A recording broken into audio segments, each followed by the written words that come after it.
It's Dave Fields, and New York is slowly becoming unpaused with Phase 1 opening up yesterday, but we still have 3 more phases on hold, and that gives people some extra time on their hands. Joining me right now is Terrie Benson Murray from the law firm of Cohen and Lombardo. This is actually a really good time now for people to kind of look around them and start planning ahead for the future, right?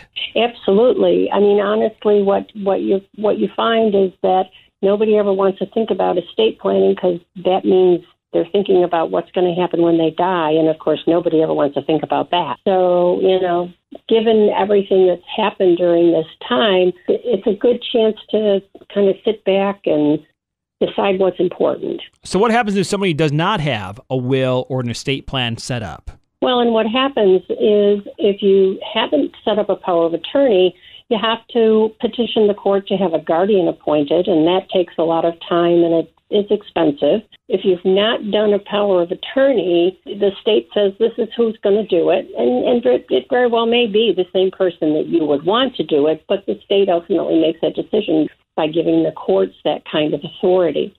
And then if you don't have a will, the statutes provide what happens to a person who dies without a will, and things can be a whole lot different than what you really intended. Again, talking with Terrie Benson Murray from Cohen and Lombardo, talking about estate planning. I know you're getting ready for Phase 2 opening up like that. Anything else you want people in Western New York to know about? One of the big things that the people really need to be aware of is that with this reopening of the businesses and that, things are going to be different than they were before. And while we oftentimes met with people in person, that may not be happening. We may be doing a whole lot more by way of telephone conferences with our clients. They need to realize that we care about them and we care about providing the services to them in a safe way, and we're going to do everything we can to do that. Very nice. Terrie, thank you again for taking time to talk to us today. We appreciate it. No, you're welcome.